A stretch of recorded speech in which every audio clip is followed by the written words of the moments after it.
Just what is our trouble? That's what I want to know. Our trouble is Miss Damien. Miss Damien again. She's as pretty as a picture and as stubborn as a mule. But this time, there's a lot more involved than just her opinion.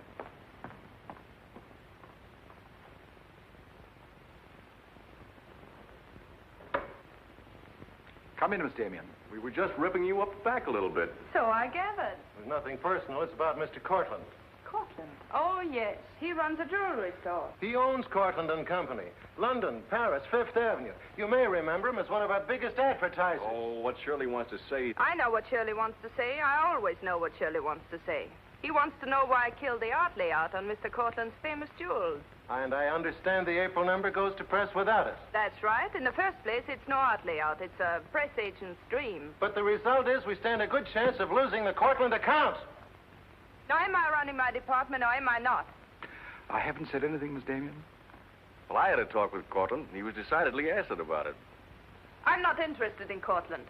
But if this magazine is going to submit to advertisers' blackmail, I'd like to know about it. Now, please, Miss Damien. If that's the policy, Mr. Kranish, you better get someone else to take my place. Please, Miss Damien, just a moment. Gentlemen, if you don't mind, I'll talk to you later. I thought I should bring this to your attention. You can't blame us for trying, Mr. No, of course not. No harm done, gentlemen. Madeleine, you've got yourself all worked up. Come, sit down. I'll get you a drink. No, thanks. I don't want one. No? What is this private blackmail of yours? Threatening to quit in order to win an argument. Oh, I'd just as soon quit. I mean it. Now, tell me, what's happened? You're all wound up. What's bothering you? Oh, nothing's bothering me. You know I don't want you to quit. I won't go into my personal feelings, but you are the best art editor we've ever had. How's the insomnia? Oh, I found some new sleeping pills. Red ones this time. Red pills to put you to sleep. White pills to wake you up. Doesn't sound very sensible, my dear. What are you doing this evening? Dining with Freddie Fancher. Oh, Freddie again. Oh, I couldn't get out of it, Victor. We're using some of his drawings next month. But it'll be the last time, I promise. Madeleine, you're a bundle of lies. A very lovely bundle. Beautifully tied together. I'm trying to be honest, but you won't believe me, will you? No, my dear. Because I don't really think you believe yourself.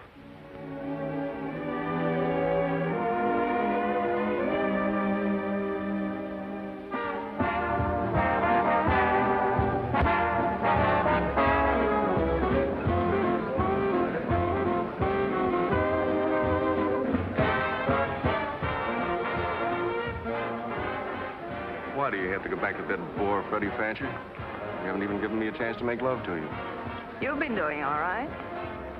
You know something? It's awfully hard making love to a woman who makes more money than I do. It'd be much easier if you made love to me. Would it? Oh. You're trying to give me the brush off, are you? Well, finally, we understand each other. Well, there you are, Freddie. There's your girl and no bones broken. I'll see you at the office, Madeleine. I'd join you if somebody asked me. Nobody's asking. Fair enough. Why do you have to dance with that pollywog? Look, I've told you not to drink. I always drink, particularly when I'm with you. Oh, am I that hard to take sober? You're a voluptuous pain in the neck. I'm going home. You're not going to walk out on me. Come on, be yourself. I've told you I'm going to leave early. But you can't leave me just sitting here in the snow. I'm mad about you. In my own foul way. Good night, Freddie.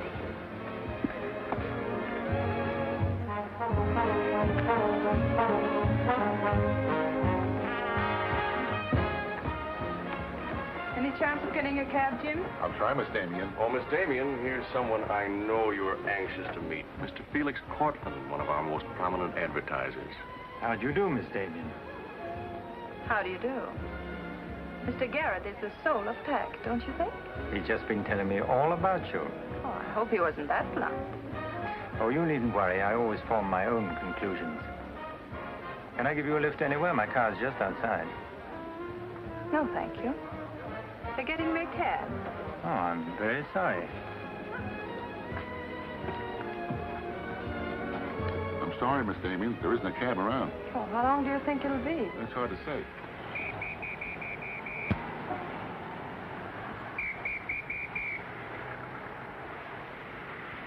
you sure you don't want to lift? Well, there doesn't seem to be any alternative. Good night, Mr. Garet. Good night, Mr. Courtland.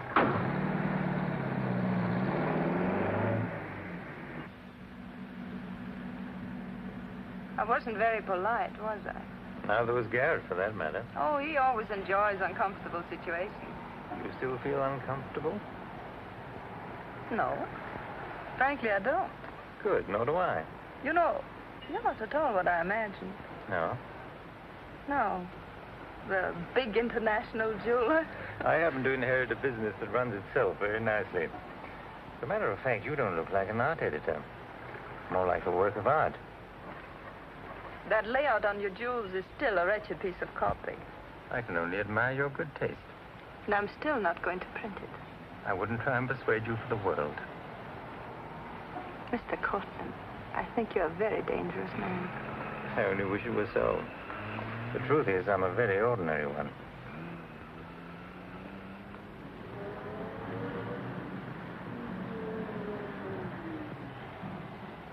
Oh, I'm sorry. I forgot to give you my address. It's my fault. I forgot to ask you. Won't you come in for a minute? No, I don't think so. Oh, but you really must see those jewels you've been insulting. They're much handsomer than the photographs. I'll need you in about 15 minutes. But I said I wasn't coming in. Oh, yes, so you did.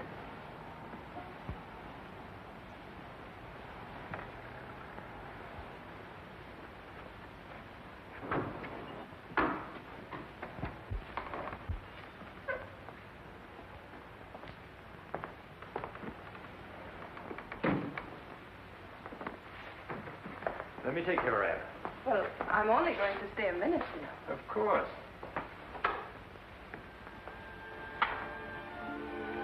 What a wonderful room. I've had this place a long time. In fact, I'm pretty disgustingly rich. Don't you find that rather pleasant? Oh, it's not so hard to take once you get the hang of it. I think I know all the troubles that come with money. And all the pleasures. Well, have you got me all figured out? Only what I see here. Good books, fine pictures. Wonder if you ever look at them. Oh, but I do. I'm a lonely bachelor, and I spend hours here all by myself poring over old manuscripts. You don't expect me to believe that, do you? Didn't my father paint that? Was Stephen Damien your father? Uh-huh. That's very interesting.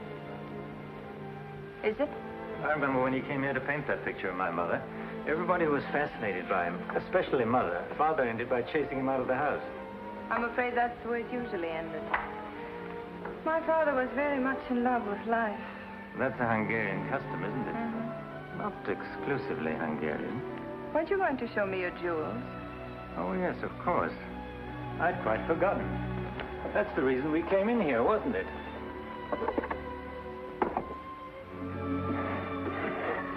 You ought to feel very flattered, Miss Damien. This safe is one of my darkest secrets. You really want to see those jewels? Not particularly.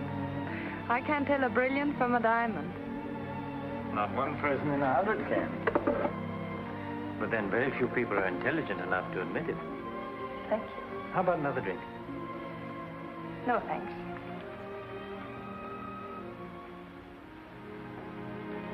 You know, you need relaxing. Lots of relaxing. I can hear your nerves snapping like rubber bands. I'm not nervous at all, see? You're a very curious mixture. A highly moral voice. That's not me, that's my mind. A man's mind, I'd say. Why not? I do a man's work. And desperate eyes. Eyes full of shadows. Insomnia does that. Does it?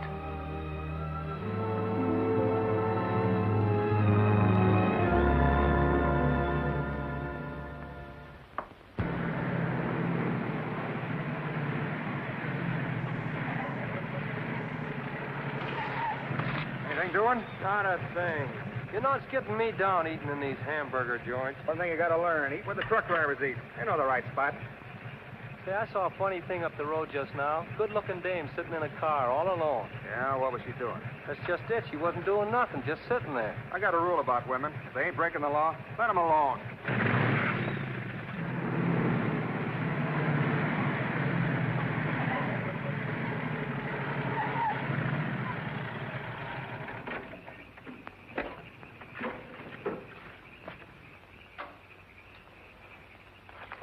Didn't mean to disturb you, miss. Just wanted to be sure everything was okay. Excuse me, lady, but are you sure you're all right?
How is she? Luckier than she deserves. I just checked on her up the road. She was acting kind of strange then. I'd better call that ambulance. I doubt if it's serious, and I'm as good a doctor as you'll find at this time of night. Let's take her inside.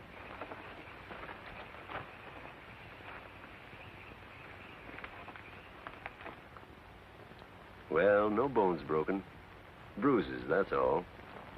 I think you better rest here for the night. I'm a little surprised. You're a beautiful young woman. You've been in an accident. You haven't asked for a mirror. Perhaps that fits with the way you were driving tonight. Perhaps you find the idea of living not very attractive. Is that any of your business, Doctor? As a matter of fact, it is my business. I happen to be a psychiatrist. I don't need a psychiatrist. You won't mind if I disagree with you.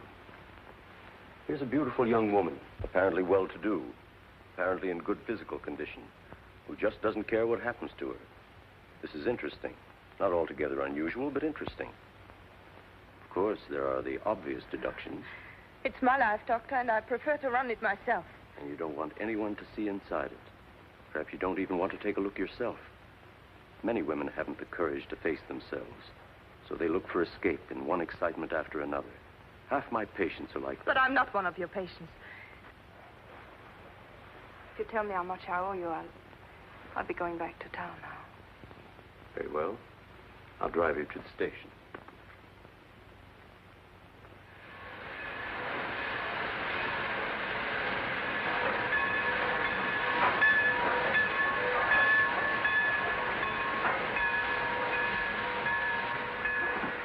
Miss Damien, you're an intelligent woman, not an idiot. Will you promise me one thing? When you get ready to throw yourself off Brooklyn Bridge, will you come and see me first?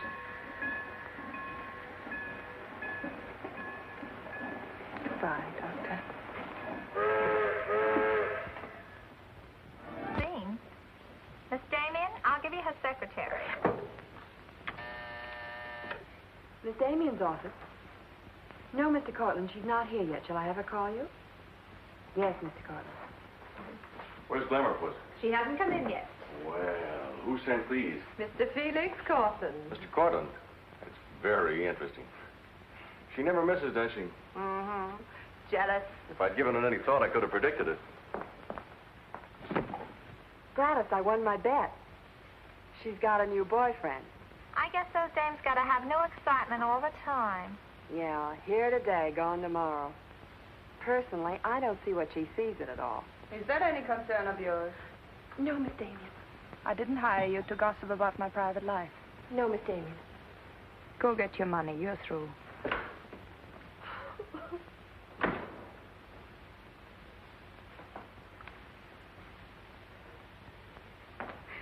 Damien, come in yet?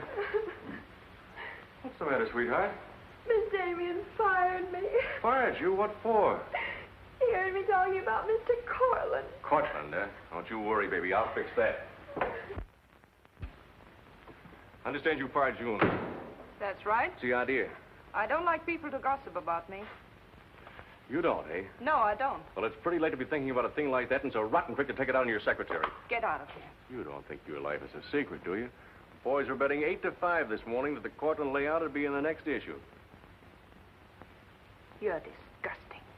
Madeleine, why don't you get wise to yourself? Everybody else is. One romance after another. That's your whole life, and you adore it. Get out. You try to dress it up with pretty words, but you don't fool anybody. They know what you are, and you'll never change. Get out! You don't care because it's too much fun.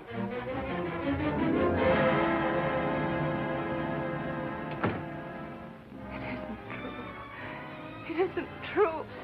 It isn't true.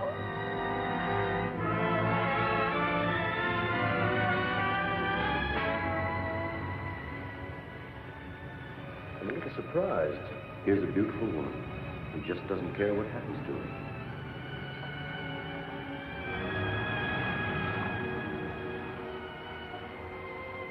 Many women haven't the courage to face themselves, so they look for escape in one excitement after another.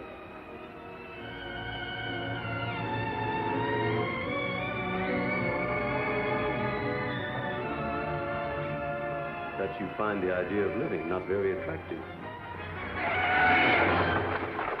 Lady, if you want to kill yourself, why don't you try the fridge?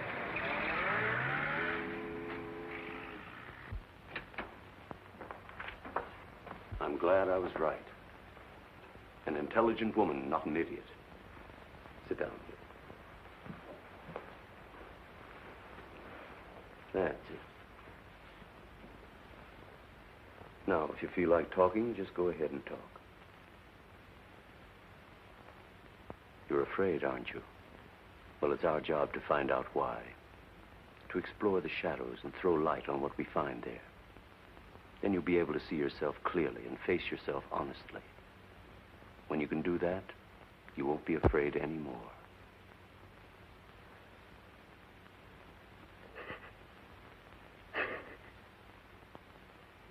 I was living with my father. Mother had left him before we came to America. I was 10. And to me, the way he lived seemed romantic and wonderful. He was a successful painter, and women adored him. He went his own way and did what he pleased. Just as you've been trying to do? I suppose so. But why? Did it make him so very happy? Oh, I was certain he was the happiest man in the world. Until he killed himself. Then you couldn't understand why he did it. You understand now? I think I do. Did you ever do any painting yourself? I used to. Why'd you give it up? Oh, didn't pay enough. And besides, I didn't want to be like my father. I wanted my own life. And have you been living your own life? Of course I have. The kind of life you really want? I don't know. I don't know. Don't you think you've been hiding from yourself? Did you ever try and discover the person you really were, deep down underneath? I never cared to. I'm not so sure I do now. In that case, I'm afraid I can't help you. But of course, that's entirely up to you. Shall we go on then?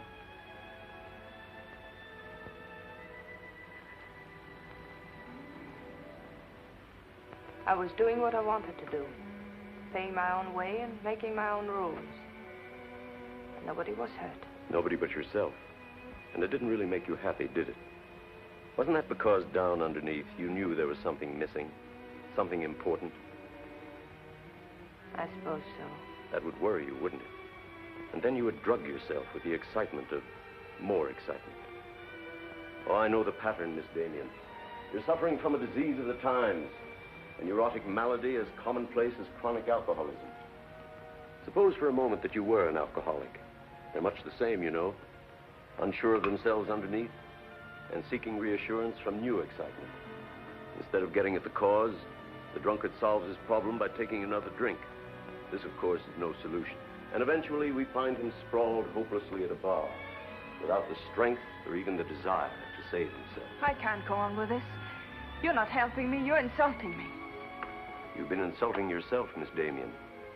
Insulting your body and insulting your soul. Your life hasn't been gay and glamorous at all. It's just been muddled and senseless. You know that now. And if you really want to change it, you can start right away. Now it's up to you.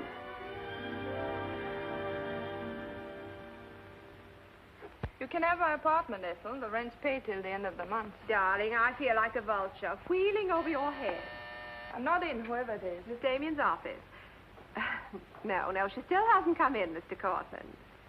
Well, I don't know exactly. Later in the day, Did he hang up? Yes, good. Let me call him back, darling. You may be sorry later. Everything in this file returned without comment. This I would ask to see more of their work, and these you may be able to use. But you haven't given me your new address. I'm not giving it to anyone. Hello, Madeleine. Beautiful, would you mind popping out for a minute? That's just 60 seconds. You better talk fast. Madeline, I'm on a jam. I've got to raise some money. I need about $5,000. What do you expect me to do about it? Well, I thought you might talk to Courtland. I'm sure he'd let you have it if you ask him nicely. You're really quite a rat, aren't you? Look, Madeline, I'm in debt up to here. I only make $100 a week, and you know I can't live on that. $5,000 doesn't mean a thing to Courtland. You better get out of here before I lose my temper. You're forcing me to say things that I don't want to say, but if you're going to act cold and virtuous about it, you'll hear them. Suppose I tell Kranish. Tell him what? About Courtland. You know, you've got a very nice job here, but you won't have it very long if I tell Kranish. I don't want to tell him, but... What's so funny? As a blackmailer, you are pitiful. Go on, tell him. Tell him what a rat I am, and you are, and he is. Go on, use my phone if you want, and my desk, and my office. I'm through with all of them.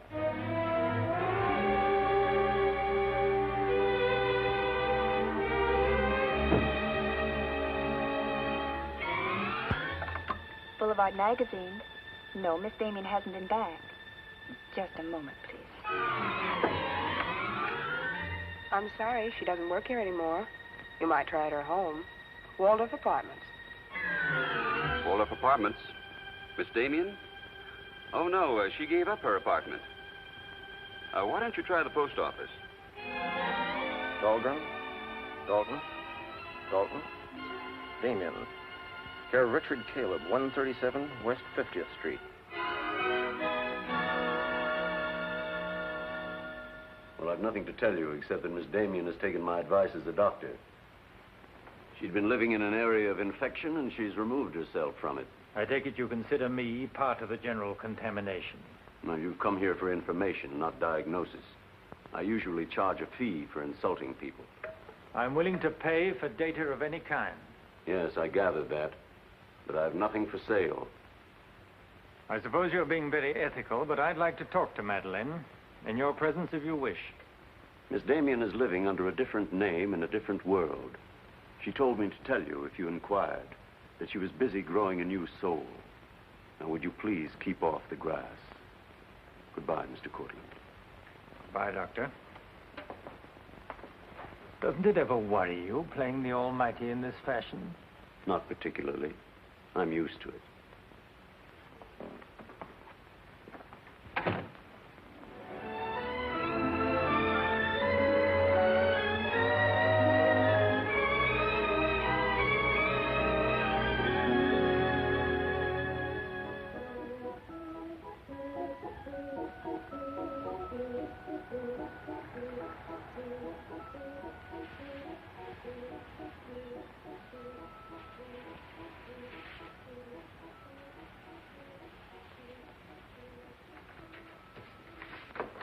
How's it look?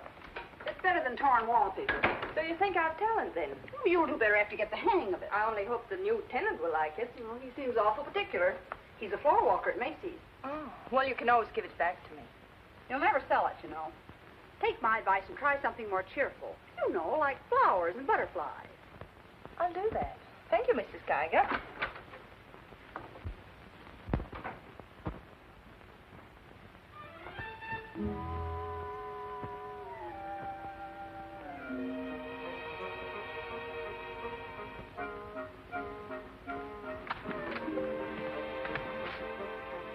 Thanks. You saved my life. Is this yours? Yes. Mrs. Geiger would scalp me if she knew I kept mice in my room. Well, why do you keep mice in your room? Pathologist, part of my homework. I really shouldn't bring these fellas out of the lab, but, well, I got kind of attached to this one. Oh, thanks again. Hey, women are supposed to scream. Aren't you afraid of mine? Well, no, but next time I'll scream.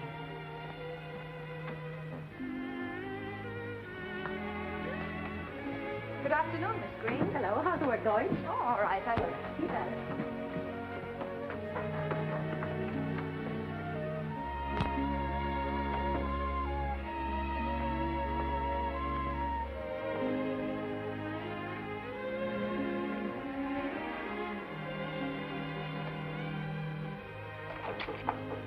Come in.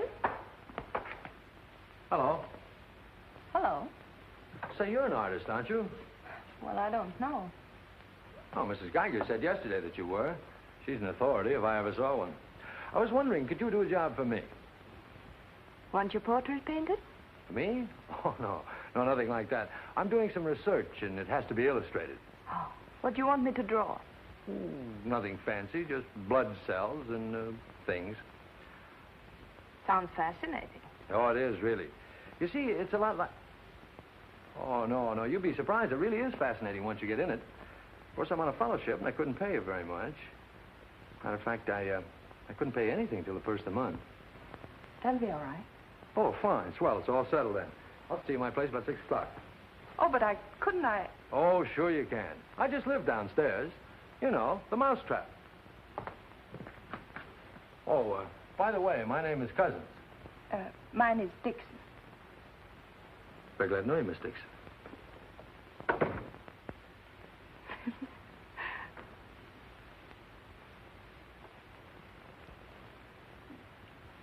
Just what am I drawing? Am I allowed to find out? Sure. Effect of anti-reticular serum on cell tissue. That's all I wanted to know. Oh, say, that's quite good. I'll take it to the lab with me in the morning. I'm just about ready for the next one. Do you realize it's 12 o'clock? Oh? I haven't had my dinner yet. And you haven't either.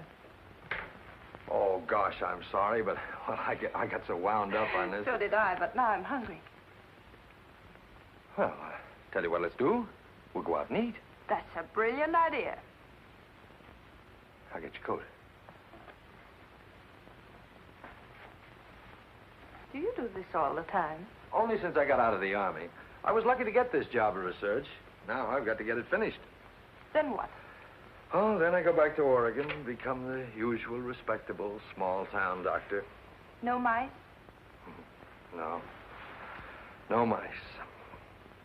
Head colds and belly aches. $5 a visit. Maybe you'll like it. You'll get some rest. Oh, I'll get plenty of rest, all right, but I don't think I'll like it. You folks going out this time of night? That's right. We're meeting a few friends at the Busy Bee cafeteria. We don't want to miss the floor show. We'll have to hurry. See that he eats. He hasn't got any more sense than a goose. I'll feed him with a spoon. Got onto it first up in a little town in Germany while I was still in the Army. I'd met a couple of Russian medical officers who were working on anti-reticular, and well, they were pretty steamed up about it. Pie, sir? No, thanks. We got together the first night over a bottle of vodka. I remember the town was still burning. Well, maybe it was the vodka, but anyhow, we got to talking about anti-reticular, and, well, I guess I got pretty excited. You mean you speak Russian? Over a bottle of vodka, anybody speaks Russian. Care for some coffee? No, thanks, I've milk. Oh, one, please. At any rate, I promised myself that night that just as soon as the war was over, I was going to do a job of this. You haven't stopped to eat ever since. That's an error I'm just about to rectify.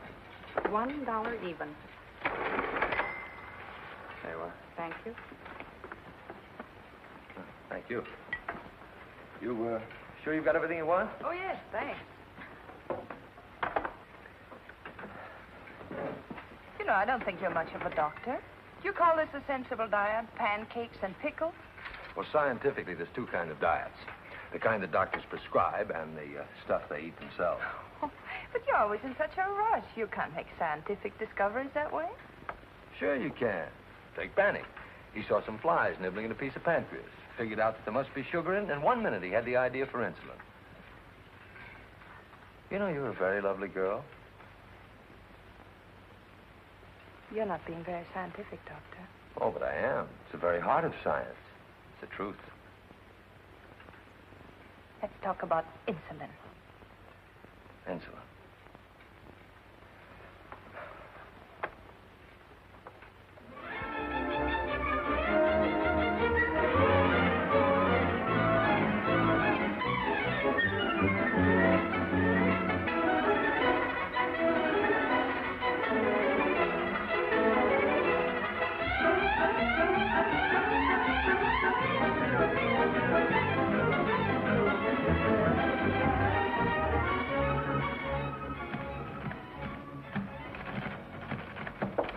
Come in.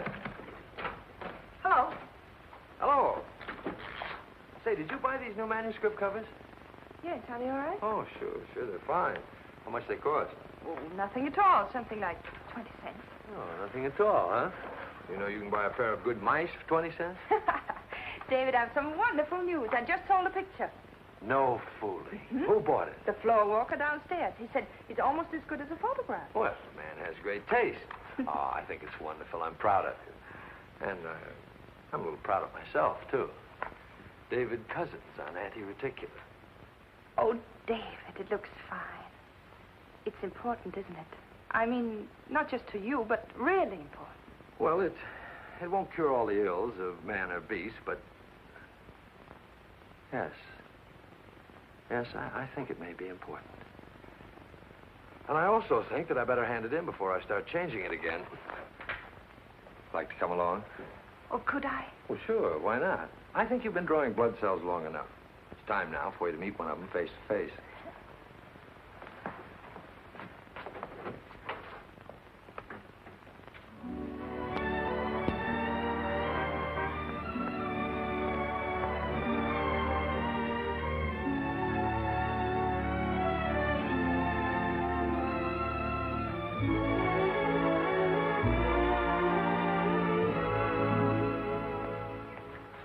I hope your text is as good as your illustrations. I hope so, too, sir.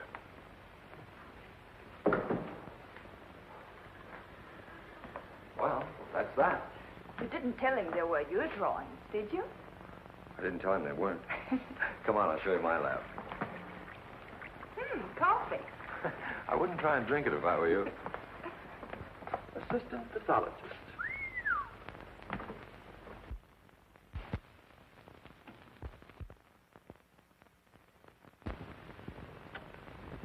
Well, this is me. How do you like it? Oh, I think it's wonderful. But how do you find anything in this place? Been here for 6 months and I haven't lost anything yet.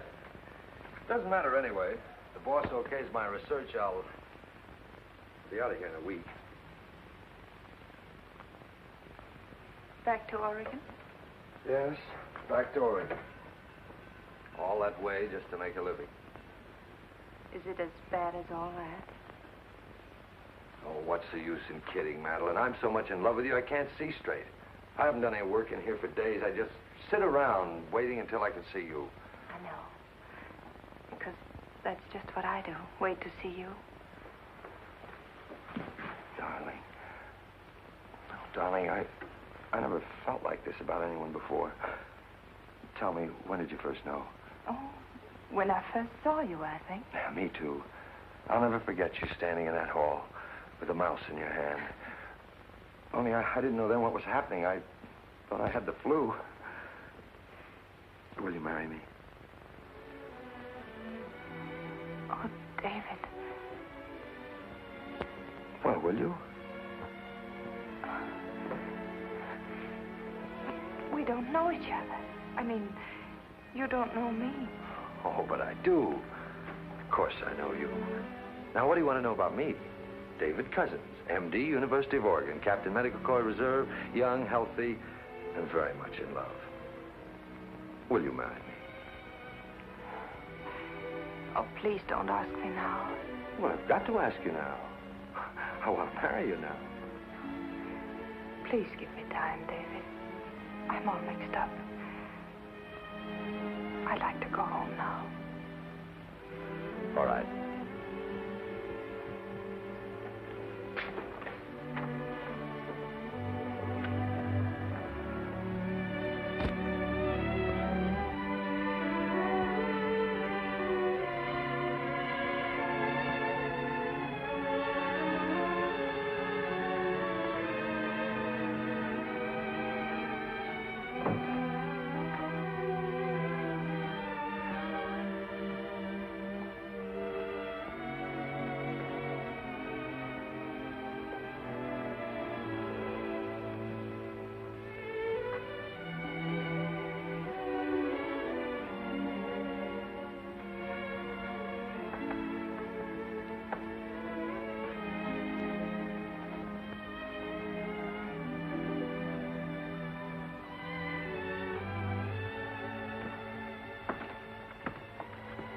Madeleine.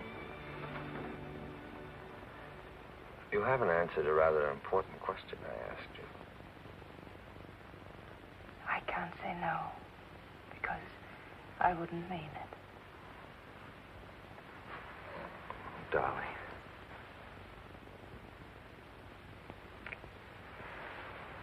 David, I do love you.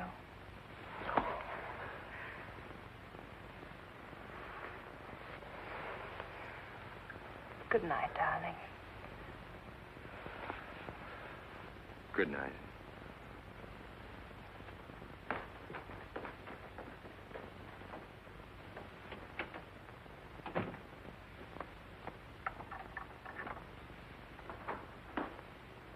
Hadn't you better close the door?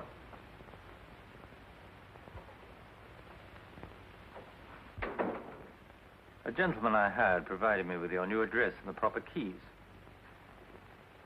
Suppose someone had seen you. You wouldn't have cared, would you? I didn't think it mattered. You see, I expected to find you wretched and lonely, grappling with your complexes. Rather naive of me. Will you please go? Of course I'll go. But before I do, wouldn't you like to tell me about him? Why? I'm in love. Now, laugh if you want. I don't feel like laughing. I've always wondered if it were possible for people like you and me. And you think you've really got it? Love eternal, the fireside, the slippers, the whole thing? Yes, the whole thing. I'm very glad for you. And I think I'm a little sad for myself. You haven't told him, have you? Told him what? Well, about me, for instance. Why should I tell him? You're absolutely right. You shouldn't. Men prefer to keep their illusions, don't they? Please go. If you ever need me, you'll let me know, won't you? And don't call the past too many names.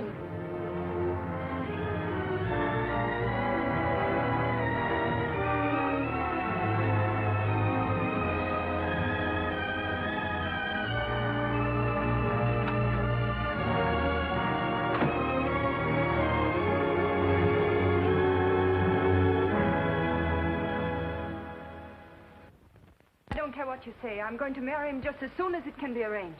You want to run away from your problem? I'm not running away. You are, you know. You're looking for security from someone else instead of building it within yourself. But I love him. I can't talk to you if you don't believe me. Falling in love doesn't cure everything overnight. What do you mean? Let's be honest. There's a side of you that hasn't fully changed. Isn't that true? That is true, isn't it?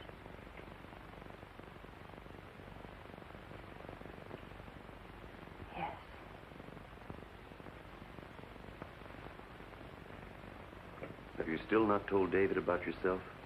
I couldn't tell him. You let him fall in love with an illusion, with someone who doesn't exist. I could never tell him. He might stop loving me. Isn't that a risk you'll have to take? You're being very careless about it. You can't build a lifetime relationship on a lie. If you're really in love, you'll tell him. With the others, it was different. But if you love him... Will you please stop saying if? How many times must I tell you I love him? But real love is a sharing. If you're strong enough to face this yourself, you're strong enough to face it with David. Oh, I can't do it. I can't risk the only happiness I've ever had. That's up to you, Miss Damien.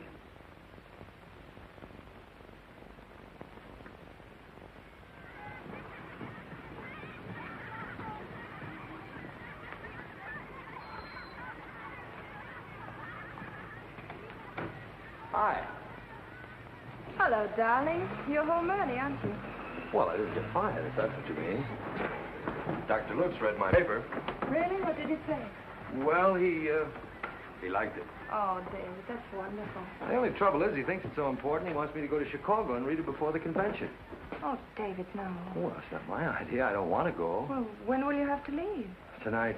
Got to catch the 8 o'clock plane. And when will you come back? Oh, I don't know. A few days. But I'll tell you what. As soon as I get back, let's get married. You can get a license in 3 days, and it only takes 15 minutes to get married. You still want to marry me, don't you? Oh, more than anything in the world.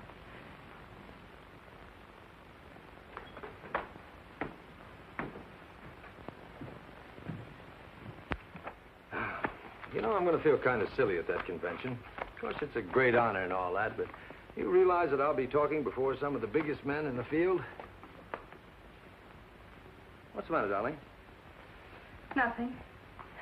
I was just thinking how I'd feel if you didn't love me. Oh, don't be silly. Not a chance. David, could you ever stop loving me? Oh, that's really a gruesome thought. Of course not. Even if there was a reason? The world is bothering you. Nothing. I just wanted to be sure.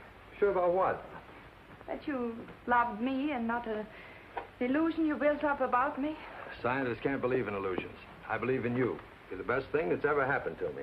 4 shirts. I wonder if that'll be enough. Come to think of it, it'll have to be. That's all I've got. Socks? Well, that just about does it. Madeleine, was there something special on your mind? Something that you wanted to tell me? Just that I love you, that's all.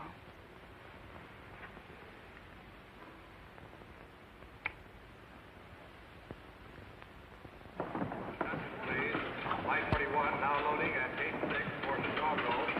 Passengers on Flight 41 for Chicago. Write me every day? Every day. Hope you miss me. Hope you suffer like a maniac. I will, I promise. Oh, gosh, I hate to leave you. You know, I'm going to be jealous. Jealous of what? Oh, I don't know. Nobody, everybody. Just jealous. Darling, I belong to you. Don't you know that? I'm only alive because you love me. We'll be married the minute I get back. Well, look who's here. If it isn't Madeleine. How are you? It's been a long time. David, this is Mr. Garet. I used to work with him on a magazine. How do you know? I quit the racket, though. Or perhaps the racket quit me. Garet's doing some confidential work for me now. How are you, Miss Dixon? This is Mr. Courtland, David. Dr. Cousins, my fiancé. You're a very lucky man, Doctor. Well, I think so. Well, goodbye, Miss Dixon. My congratulations to you both. Oh, thank you. Good night. Good night. I don't believe a minute of it, do you? Garet, you're a very cynical man. You don't believe in true love. You don't think Madeleine does either, do you? I don't know, but I've always been fascinated by miracles.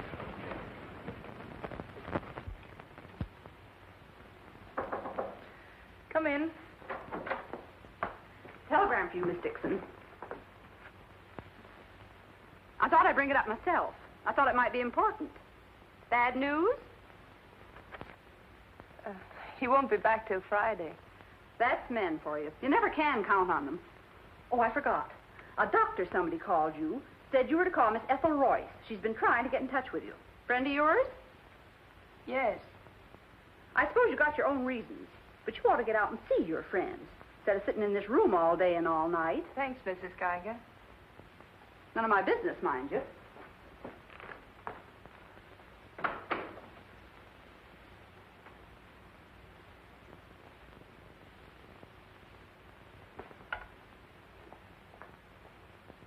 Ethel, this is Madeleine.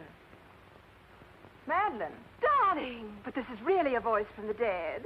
I pestered that doctor of yours for hours. I just have to talk to you. Well, what about? Well, you remember that art supplement, the one you started? Well, I do need your help, dear. I'm in an awful mess. Sorry, dear. I'll never come into that office again as long as I live. Oh, but I wouldn't ask you to do that. Just meet me somewhere. It'll only take an hour, I promise.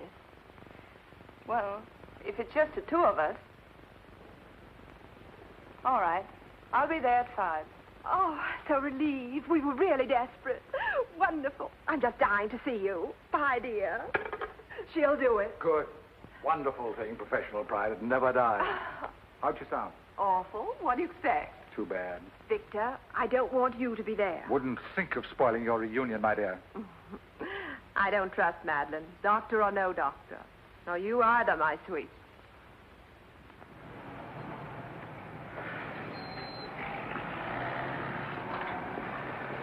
Hello, Miss Damien. Glad to see you back. Glad to see you, Jim.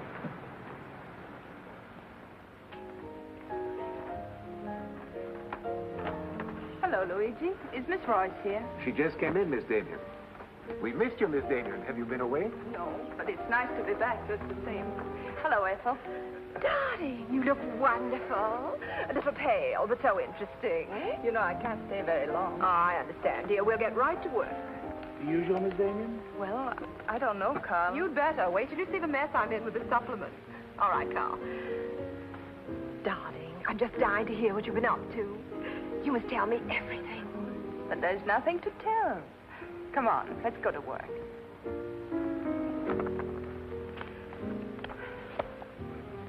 You're just marvelous, my dear. You made the whole project seem utterly simple and practical. Not for me, please. Darling, you used to be able to drink 10 in a row. I'm out of training. No one would know it, my dear. You seem just like the old Madeleine again. It's the surroundings. What do you say we have dinner and go to a show? No, really, I've got to stagger home. Madeleine, my dear, this is a surprise. Victor, hello. What good fortune running into you like this? Do you mind? Don't let us fool you, Madeleine. You heard me making the date with you. It's true, but I'll deny it. Frankly, I wanted to have a look at you. You look very dashing for a hermit. Thank you. We've all missed you desperately, haven't we, Ethel? As though our little hearts would break. What about a drink with your old boss? I Please. had enough. 3 of whatever it is. I've got all the data we need on the supplement. Good. What about the data on Madeleine? No data. Now, if you'll excuse me, I You really can't have... go now. Look who you'll run into. He's seen you. Garet no longer graces our staff. Oh, what happened? He got to be utterly gritty. Say nothing of a slight discrepancy in his accounts. Mr. Garet believes that the world owes him a gay life, no matter who pays for it. Well, hello, stranger. How are you? Wonderful. Nobody here seems particularly glad to see me. Should we be? Oh, well, it's been nice knowing you. There goes one reason for my ivory tower. What? Darling, I'm constantly running into men who adore you. Slews of them. Hated them all. I know what you're thinking. I had an odd way of expressing my distaste. Not odd, darling. Shall we say just, moody? Well, here's to memory.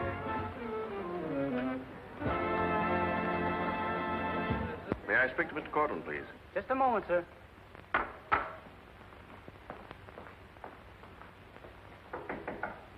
Just a minute.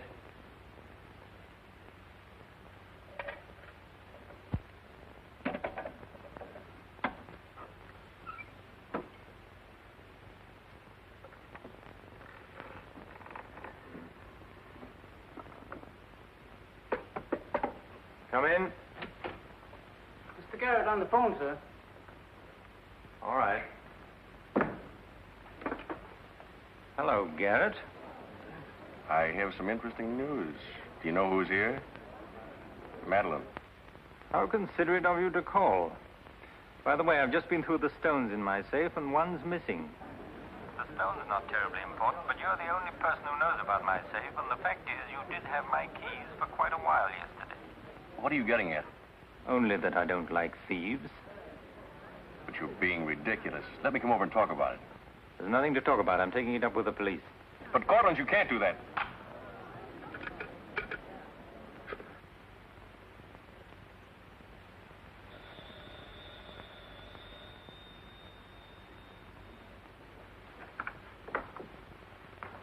Mr. Garet again, sir. Tell him I've gone out. I'm sorry, Mr. Courtland has just left.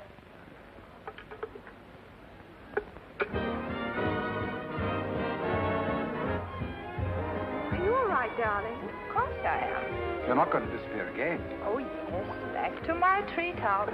It's raining. Let me drive you home. Oh, no. Ethel wouldn't approve. Good luck, my dear, in your treetop. Bye, darling. Well?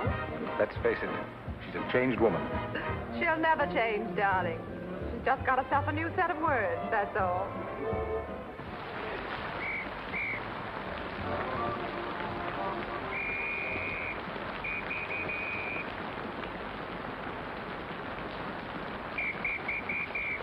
Madeleine. Hop in. No, thanks. I'm waiting for a cab. Don't be silly. There are no cabs. You'll get drenched. Please. I'll drop you off. I'm going home alone. Come on, in you get.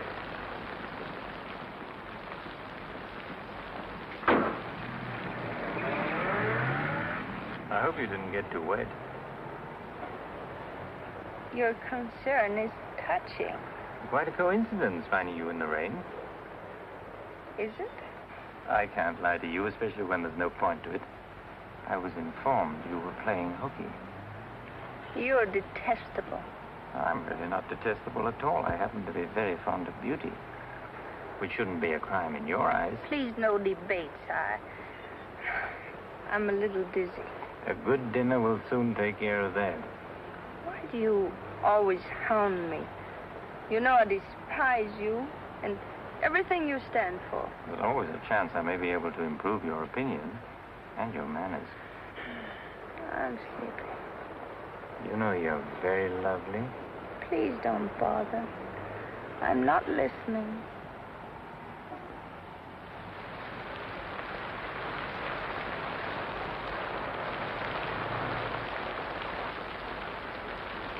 Where are we? Don't you remember you visited here once upon a time? You're foul. You said you were taking me home. You forgot to mention the subject. A significant omission, as your friend Freud would say. Come on, I'm getting soaked. That launch you. I'm going home. Right after dinner. Think how wonderful you'll feel when you slap my face.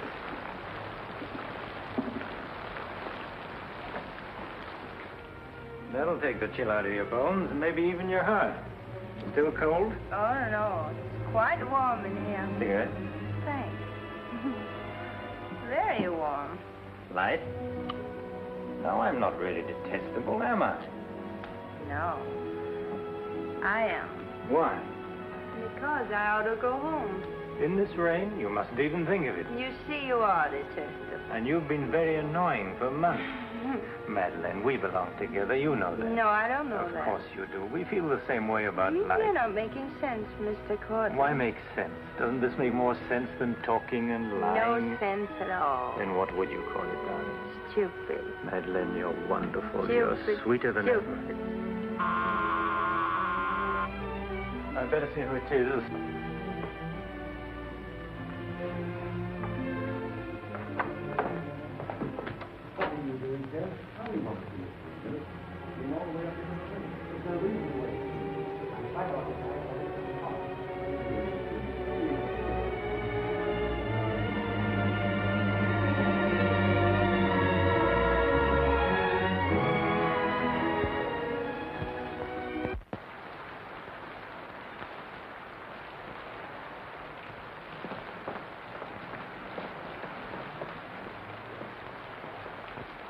But I tell you, I'm going to raise the money. I'll pay you, honestly. I don't like dealing with thieves. That's a job for the police. You swear out a warrant, you'll never get a dime. Look, I didn't sell it. I just had to have some money temporarily. Here's the pawn ticket. I'm not interested in pawn tickets. Good night, But, Garet. Courtland, you've got to give me a chance. I said good night.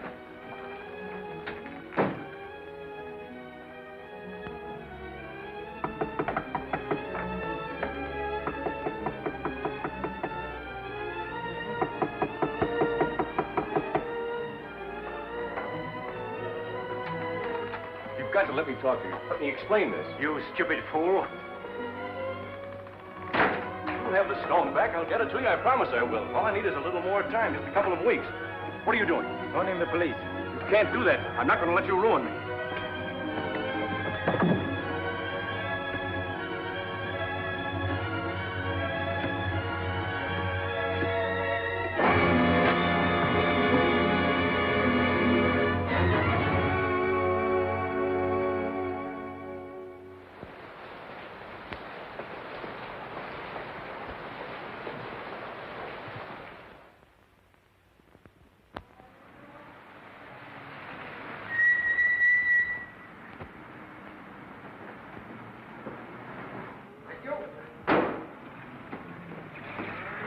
You're looking very lovely this morning, Mrs. Geiger. You wasn't expected back until Friday. That's what I like. A cheery welcome home.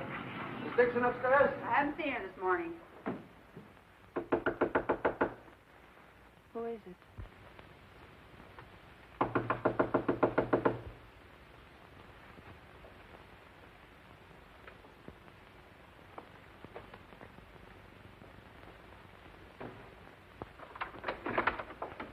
Hi.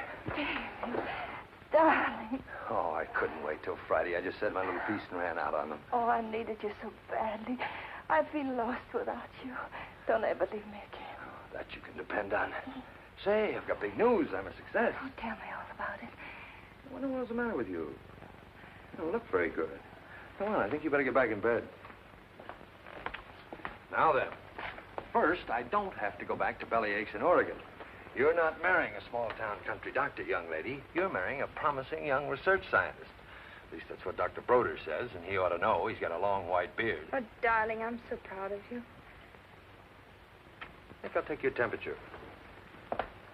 Gee, I wish you could have been there. When I finished reading my paper, they all got together and offered me my own laboratory in California. I still can't believe it. There it is, right in the paper. You'll find it on the bottom of page 10.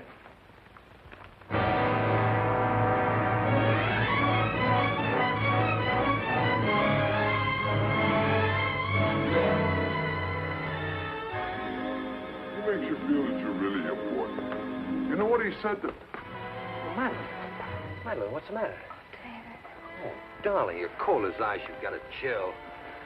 You stay right here. I'll be back in a minute. Oh, don't go. Don't leave me. I'll only be a second. I want to get a hot water bottle and some more blankets.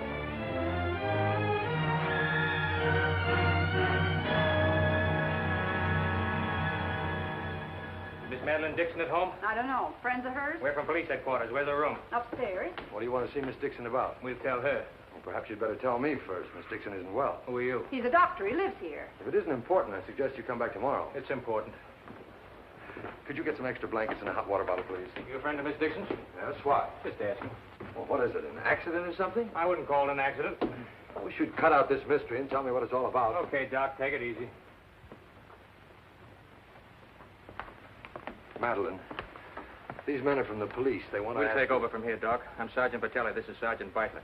You're a friend of Felix Courtland's, weren't you? Matter of fact, you were with him last night. No, I wasn't. Did you see Mr. Courtland any time yesterday? No, I didn't. Now, look, Miss Damien, we wouldn't be here asking questions unless we already knew most of the answers. Oh, wait a minute. Her name's not Damien. I think you've got the wrong party. I think maybe you've got the wrong party, Doc. Her name happens to be Damien. This happens to be a case of murder. Take a look at that newspaper. I want to know what's going on in here. This is my house, and I've got to know. Sorry, madam. We'll talk to you later. As long as I've been here, there's never been police Take in her this and see house. what you can find out. lady. Come along. Now, Miss Damien, tell us what happened last night. What time did you leave Courtland's house? Oh, Dave. You and this guy, Courtland, were pretty sweet on each other, isn't that right? Oh, but it isn't. It isn't true. Now, according to the chauffeur, you got to Courtland's house at 6:45. What time did you leave? Oh, but I didn't go into the house. I met him by accident. David, don't look at me like that. How long have you known Miss Damien, Doc? Not very long, only a few months. Know that she was mixed up with this guy, Courtland? Oh, but it's a lie. David, it's a lie. Okay, so you didn't go into the house with Courtland? No, I didn't. He wanted me to come to the house, but I wouldn't do it. Oh, I didn't go into the house. I didn't, I tell you. Who you telling, me or the doc here?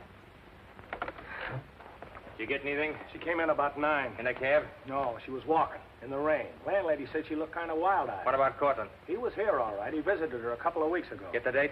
Yeah, April 10th, around midnight. Anything else? The landlady thought that Courtland had a key to this place. She was kind of vague as to how he got it. I didn't give him a key. David, you can't believe that. I've got his key ring here. This one fits. He had a key, all right. But I didn't give it to him. Where are you going? Oh, David, don't leave me. I didn't kill him, I swear. I didn't kill him. Who cares whether you killed him or not?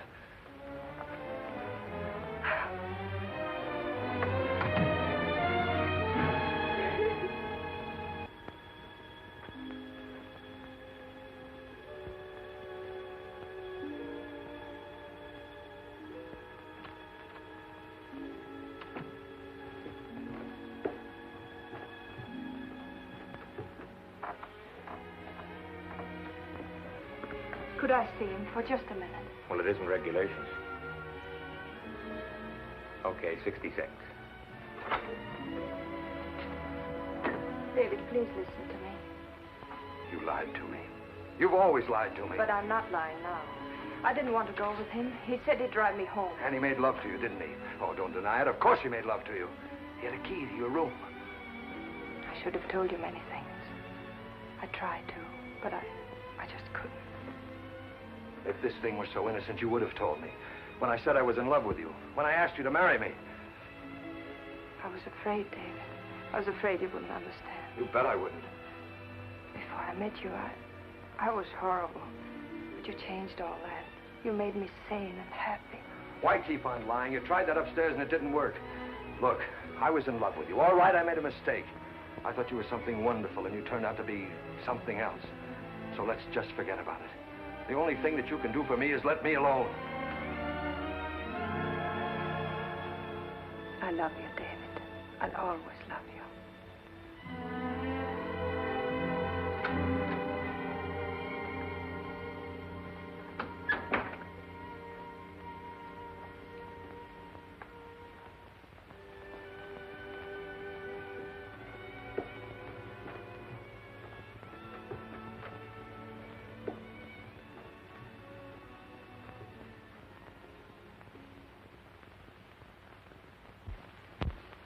And so, ladies and gentlemen of the jury, the prosecution will prove beyond a shadow of a doubt that Madeleine Damien is guilty of the premeditated murder of Felix Courtland.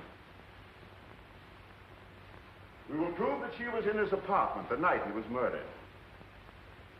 We will prove that her fingerprints are on the table lighter with which he was murdered. And we will prove further that she had a motive for the murder. For after all, this is a very simple story. To one man, Dr. Cousins, she was a pure and noble woman. To the other, Felix Courtland, an irresponsible light of love. Too self-indulgent to be faithful to the man she wanted to marry. Too weak and lacking in character to break with Courtland. Her twisted soul was bent on a heartless deceit. To make one man believe what all others knew to be a lie. And when Courtland threatened to expose her, she went to his apartment to plead with him in the only way she knew. She embraced him. She made love to him.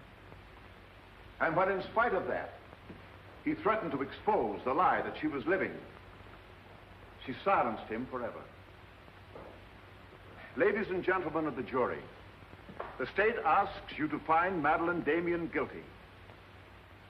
Guilty of murder in the first degree. On the night Mr. Courtland called on the defendant, did you let him into her apartment? I certainly did not. How did he get in then? He must have had a key of his own. The key of his own? Where was the defendant when he arrived? Out with the doctor, I suppose, pulling the wool over his eyes.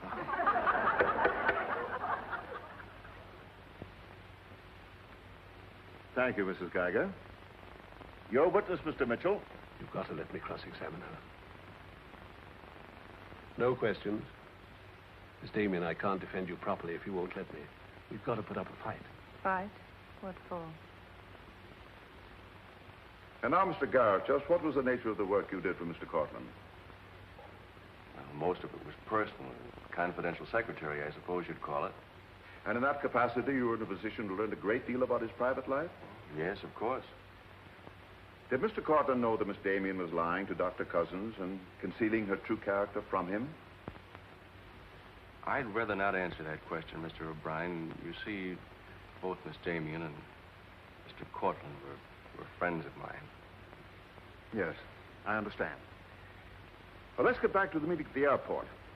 What was the attitude of the defendant when Courtland saw Dr. Cousins? She was embarrassed, naturally. Yeah. She was embarrassed, naturally. Thank you. Your witness, Mr. Mitchell. I've got to cross-examine. If I don't, we haven't a chance. Don't ask him anything. No questions. Were you a close friend of the defendant? Yes, I was. Did she confide in you on matters of a personal nature? Yes, she did. If you were asked in this court, do you think you could recall any of those intimacies? I could recall some of them in lurid detail. Your Honor, I object. Objection sustained. Well, let me ask you this, Miss Royce. Would you say in general that men found Miss Damien attractive? Definitely. And would you say that Miss Damien found men attractive to her? I'm afraid I most certainly would. You would? What were the relations between Miss Damien and her former employer, Mr. Kranish? They were friendly. In your opinion, was there anything more than friendly? I object, Your Honor. The question calls for the conclusion of the witness and is prejudicial. Objection sustained. Dr. Cousins, I'm Dr. Caleb. Miss Damien's a patient of mine. I don't happen to think she's guilty of murder, do you? No, I don't. She may be guilty of other things, but in there she's being tried for murder, and she won't even defend herself. She's got a pretty good lawyer, hasn't she? She needs your help, Doctor. In her own mind, she's not on trial for murder. She's on trial for those other things. And it's not the judge who's trying that case, it's you. I don't want to be rude, Doctor, but I don't think you know what you're talking about. I'm sorry to disagree. You see, I've been treating Miss Damien for some time. I happen to be her psychiatrist. Dr. Caleb. I'm sorry to have bothered you, Doctor.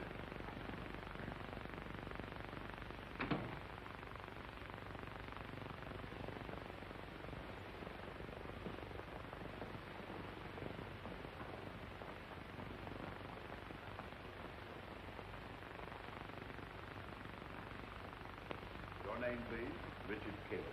You're a psychiatrist? I am. Miss Damien came to you as a patient? Yes? Did she come of her own free will? Yes, of course. Isn't it true, Doctor, that people do not go to a psychiatrist unless they consider themselves, well, shall we say, not well balanced? In general, that's correct. As a matter of fact, wasn't Miss Damien on the verge of committing suicide when she made her first visit to you? Your Honor, I object. Well, no matter. We'll prove that by other witnesses. However, is it not true that people who come to you as patients come with problems? Objection. Objection overruled. Well, Doctor? There'd be no point in their coming to me if they didn't have problems. So the defendant came to you with a problem. Do you mind telling us, Doctor, in your opinion, just what was Miss Damien's problem? That is a confidential matter between doctor and patient. I'm afraid I can't discuss it. Well, during the course of your treatment of Miss Damien, did you ever discuss her relationship with Dr. David Cousins? Yes, we did. Well, bearing in mind the fact that she's engaged to be married to Dr. Cousins, do you think she was as frank with him as she should have been? As a matter of fact, I urged her to tell him everything. And did she? Not to my knowledge. Well, why not, Doctor? Why didn't she? I'm afraid you'll have to ask Miss Damien about that. Did you ever meet Dr. Cousins? Yes, just a few minutes ago. Well, I'm sure you found him a reasonable, intelligent young man, and yet the defendant refused to confide in him. Having met Dr. Cousins, I think I can see why Miss Damien hesitated to confide in him. Do you mind telling us why? It's my impression that Dr. Cousins hasn't the capacity, either emotionally or intellectually, to understand a problem like Miss Damien's.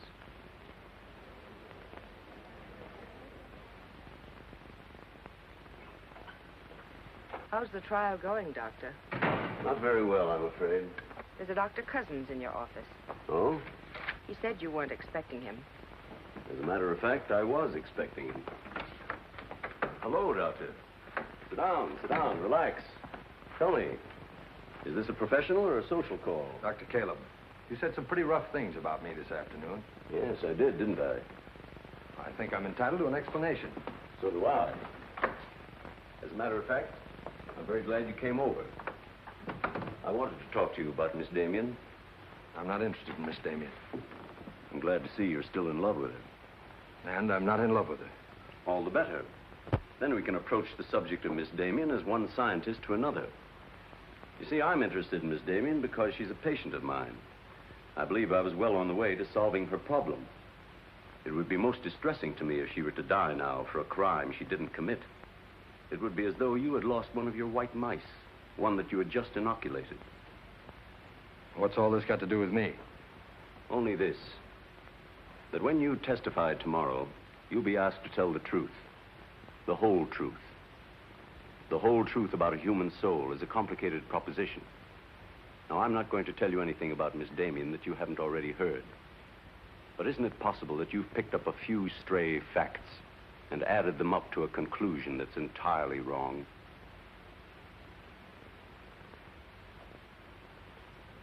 Won't you sit down, Doctor?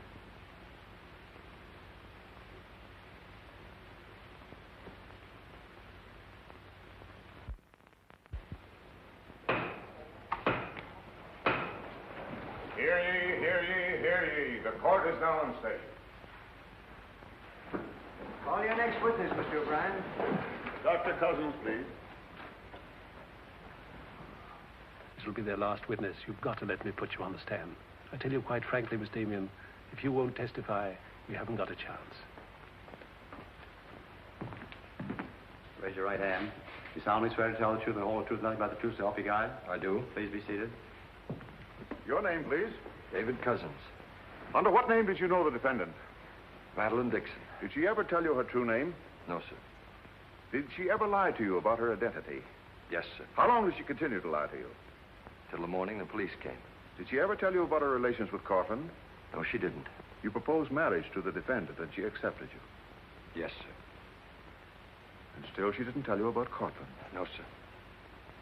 When did you first know of the true relationship between them? Same morning, the morning the police came. Oh, I see. And from the moment you met her until the day she was taken into custody, you didn't know the truth about her character. I object, Your Honor. Mr. O'Brien, haven't you covered your point? Well, Your Honor, I'm merely trying to clarify for the jury the true nature of the defendant's motive. Proceed. Back. One more question, Dr. Cousins. If you had known the truth, would it have affected your love for the defendant? Your Honor, I must protest. Let him answer. Objection withdrawn. And now, Dr. Cousins, if you had known the truth, would it have affected your love for the defendant?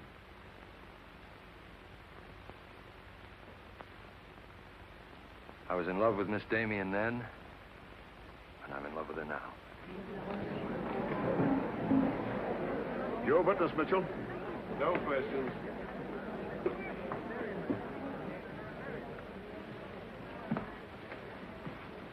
Did you really mean it? Yes, I really meant it.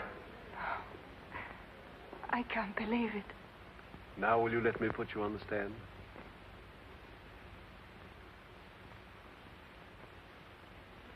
You admit you went to Courtland's apartment that night? Yes. He made love to you?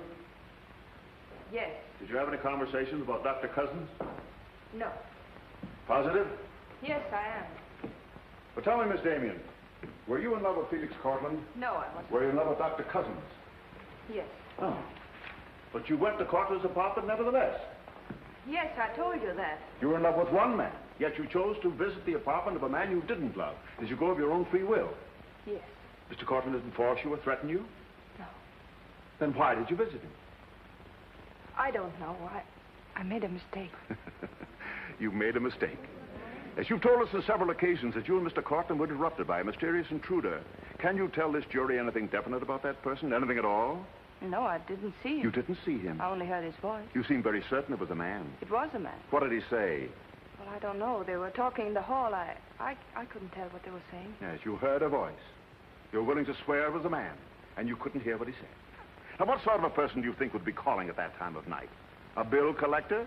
A man selling magazines? Or perhaps even a burglar? Why not a burglar? Mr. Courtland was a very wealthy man. He must have been a very timid burglar because nothing was stolen. Of course, you realize that Mr. Courtland kept his jewels in a vault at the store? Not all of them.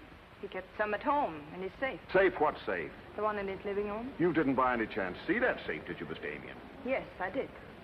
The court, please. This is the first we've heard about a safe. I asked for a recess to examine the apartment. Well, Your Honor, we've been all over the apartment. But if there is a safe, and if it has been robbed... Gentlemen, court is adjourned until tomorrow morning.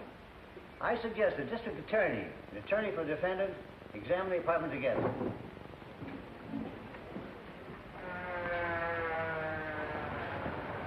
What about this safe, Mr. O'Brien? What safe? How about some pictures on the inside, Mr. O'Brien? You boys better wait outside.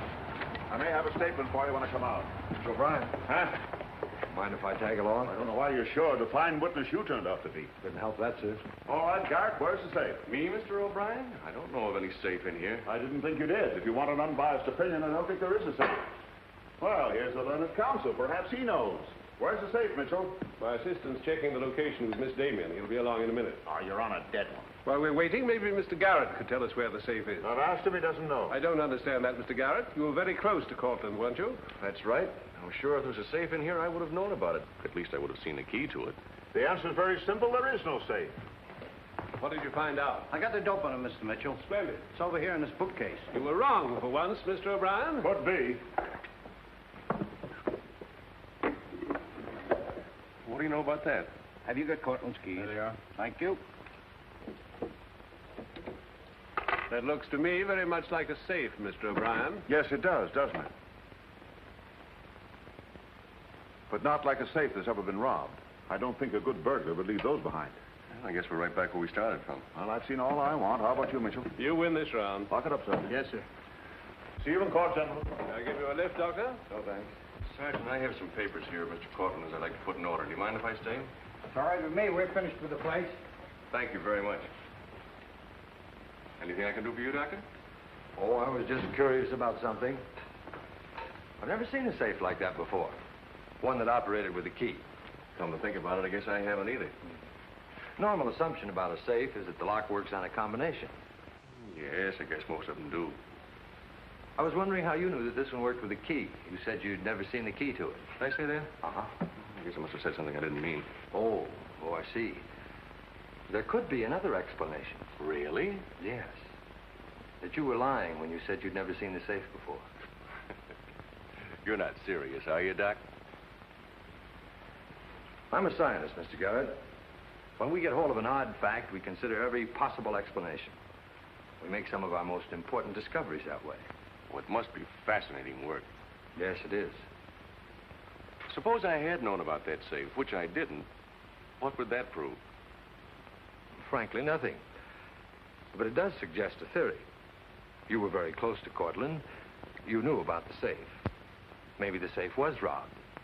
Perhaps he found out about it. He was quarreling with a man in the hall the night he was killed. Maybe that man was you. That's a very interesting theory. Yes, isn't it? Well, as I said, I'm a scientist. When we hit on a theory like that, the next thing we do is to test it.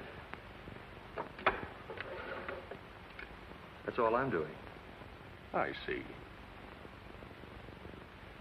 Then you won't mind having a little talk with the police? No, why should I? Fingerprints. But then, of course, if you've never seen the safe before, you won't mind them checking it for yours. Oh, certainly not.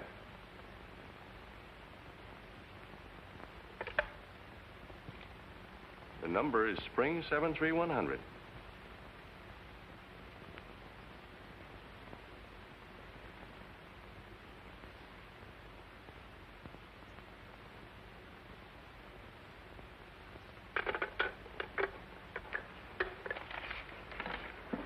Okay, Doc. No hard feelings. Don't you think this sort of thing is rather out of your line, though? I guess maybe you're right. Bye, Doctor. Goodbye.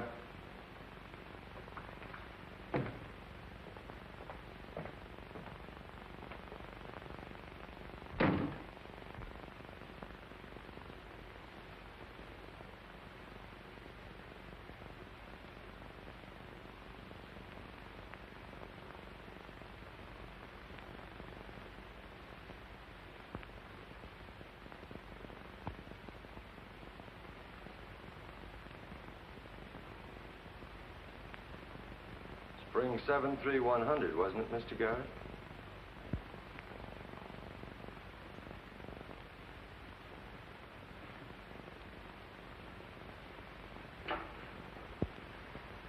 I guess maybe I underestimated you, Doctor.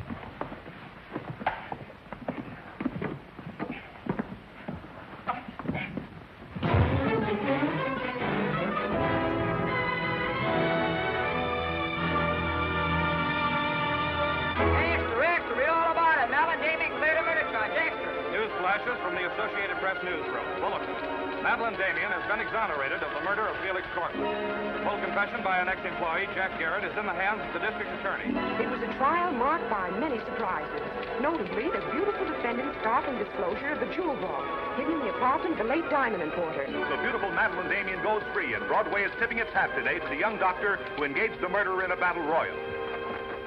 This is Geiger. I've been looking for Miss Damien. Have you seen her? She's gone. She asked me to give you this. Gone? Well, where did she go? I couldn't get a word out of her, but I know she left the airport more than an hour ago.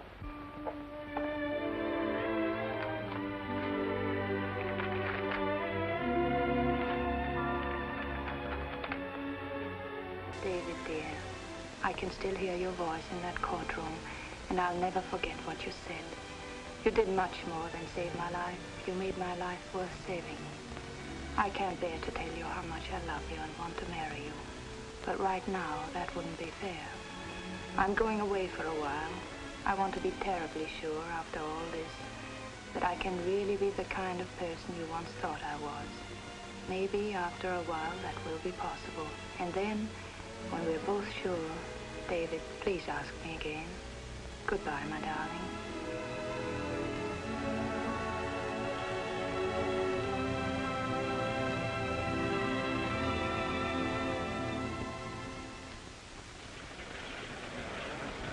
Passengers on Flight 41 boarding at Gate 6. Will you try and see him once in a while? Of course. You see, I want to be sure of myself. I'm sure of you. Are you really? After what you've been through, I'm very sure. On aboard, please. Goodbye. I still think you're making a mistake.